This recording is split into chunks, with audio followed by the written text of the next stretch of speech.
Welcome back, everyone. The Prophet of Islam was a man on a mission. Muhammad said, "I have been ordered by Allah to fight against the people until they testify that none has the right to be worshipped but Allah, and that Muhammad is Allah's messenger, and offer the prayers perfectly and give the obligatory charity.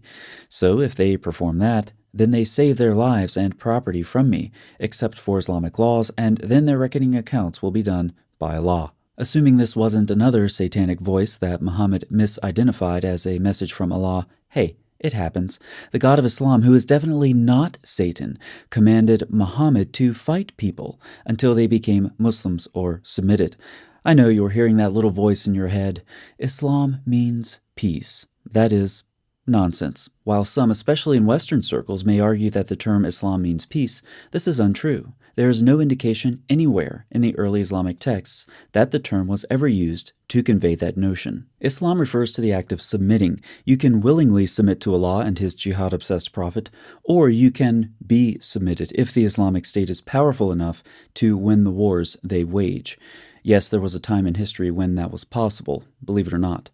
Anyway, the Islamists wage jihad to the extent they can. If they're victorious, options for the defeated include being killed, converting to Islam, or maybe you'll be a dhimmi. A dhimmi, pronounced dhimmi, is someone in a place conquered by Muslims who does not convert to Islam but lives as a lower-class, disgraced citizen and pays the Islamic State lots of money not to be killed. That's my definition, and more accurate than any you'll get from a Muslim apologist. The great and sainted Caliph Umar shows us these options well. As he moved his military campaigns northward in the mid-630s, he issued these marching orders. "Summon the people to God. Those who responded to your call accept it from them, but those who refuse must pay the poll tax out of humiliation and lowliness. If they refuse this, it is the sword without leniency. Your choices are clear. Be killed by members of the religion of peace, convert to the religion of peace, or live as a disgraced dhimmi under the rule of the religion of peace." Now, if you want conclusive proof that the religion of Islam was formed by a bunch of misogynistic barbarians, all you have to do is ask, in just about any given situation, what about the women? So let's ask, how do non-Muslim women fare under the tender mercies of the Islamic State? Dr. Mark Dury is one scholar who has done a lot of research in this area, and he comments, "There are countless references to actual abduction and rape of non-Muslim women and girls, as well as to the fear of this in sources documenting the history of dhimmi communities. This history continues in the modern period, for example, going back to 2014, where ISIS managed relations with non-Muslim women in Islamic State-controlled territories by giving them a status called dhimma, which literally means protection. Since the beginning of Islam, non-Muslims have been considered dhimmis, literally protected residents, but within the Islamic State's theological system, dhimmi women can be used for man's sexual pleasure or sold on the female slave market. In past videos, we've seen how the lives of Muslim women under Sharia law are not so good. In this video so far, we've seen that the lives of dhimmis under the Islamic State are even worse. The lives of female dhimmis, specifically, are even worse than worse. Yet, there is a still greater category of misery under the rule of Islam that I want to focus on for the rest of this video, namely women taken as war captives. According to Sharia law, when a child or woman is taken captive, they become slaves by the fact of capture, and the woman's previous marriage is immediately annulled. Islamic law is dedicated to making captive girls and women sexually available for Muslim men, and if sacred Islamic law didn't annul the marriage of those female captives, then jihadis would be adulterers. So you declare the female captives single slaves. That's quite a convenient loophole Allah has made for His men. So female captives become the legal property of Muslim men and are sexually available. And that's the meaning of verses like these from the Quran. "And also forbidden to you are married women," because that would be adultery, "except what your right hands own. The believers have prospered who guard their private parts, except from their wives or what their right hands own." Muhammad's example demonstrates this well. He did guard his private parts, except from his many wives, as well as the women that he rightfully owned. Meet Safiya bint Hayy, a captive from one of Muhammad's wars against the Jews. Muhammad went on an expedition to Khaybar, took it by force, and there were gathered the prisoners of war. When Muhammad saw her, the beautiful Safiya bint Hayy, he said, "Take any other woman from among the prisoners." Then Muhammad granted her freedom, and then married her. On the way, Sulaim embellished her, and then sent her to him, that is, Muhammad, at night. Allah's apostle appeared as a bridegroom in the morning. There is a plot twist, as many of you know. Muhammad had not treated his prospective in-laws particularly well. He killed Safiya's father a few years before.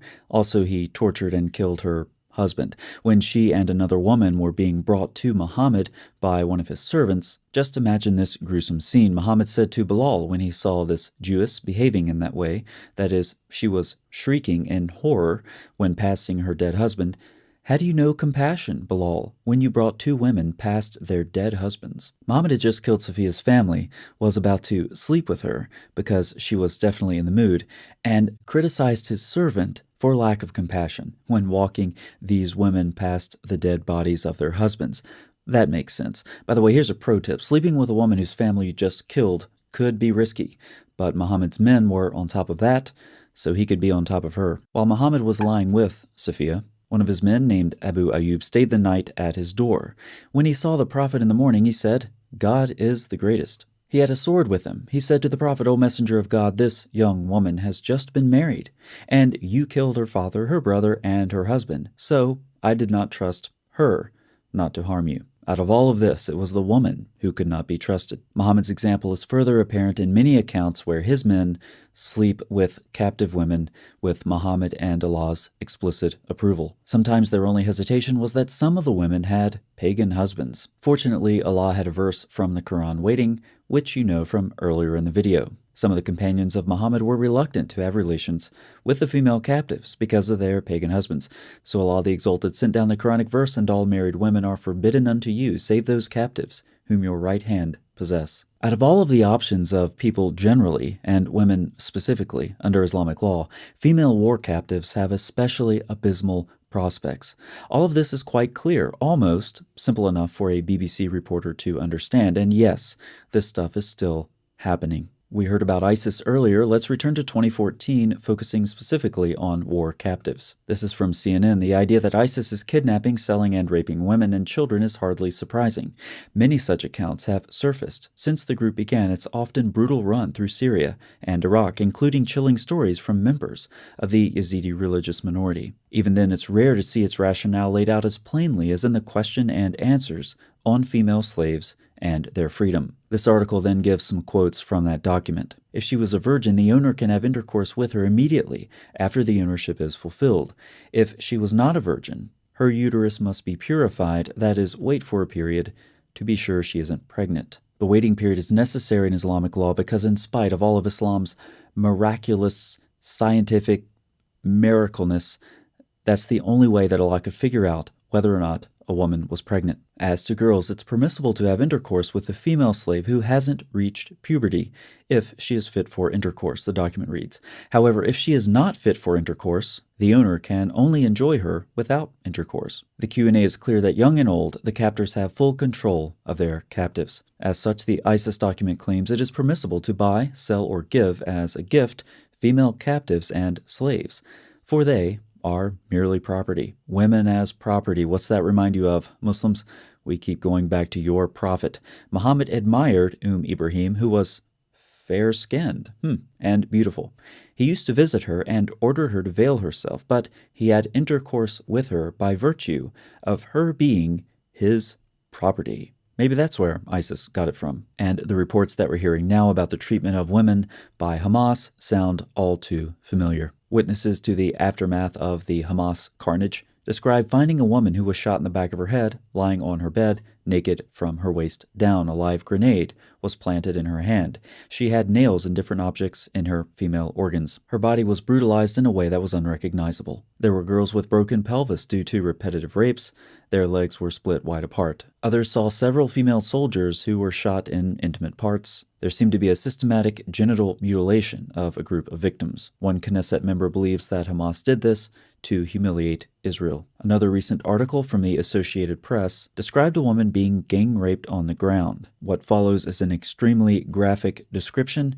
You can pause the video and read that if you have the stomach for it. And not surprisingly, hostages who are now being released by Hamas describe sexual assault, perhaps surprisingly, even to men. Multiple freed hostages have confirmed what Aviva Siegel said, that sexual assault is occurring in the Hamas terror tunnels. And with current events, it's increasingly difficult to reflect on the vile religion of Islam without also reflecting on the sheer stupidity of so many people in the West. I ridiculed this video when it first came out.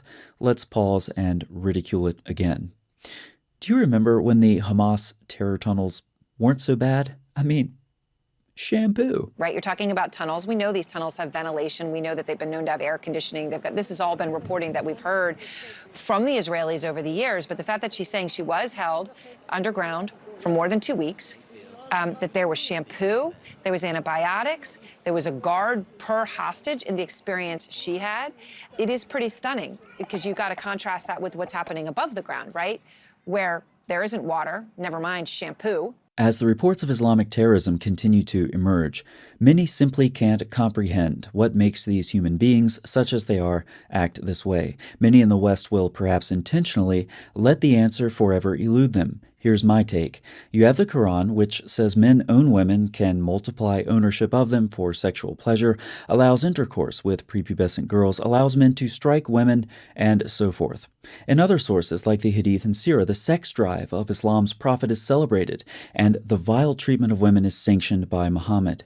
In short, the Islamic text can inspire men to be some of the worst people to ever walk the face of the earth. And then, under Islamic law, some of the worst men on earth acquire women. Finding themselves in a position of power over the vulnerable, they show us what unharnessed evil looks like as they do the devil's will. Whether or not the Islamic texts call for or sanction all of these specific actions of groups like Hamas, following Muhammad's example creates monsters, as well as a system where these monsters feast on their human prey, the spoils of war. Create some of the worst people on earth, give them someone vulnerable, and see what happens. That's what we're witnessing when we see women victimized by Islamic terrorism. Thanks so much for watching. I'll see you next time.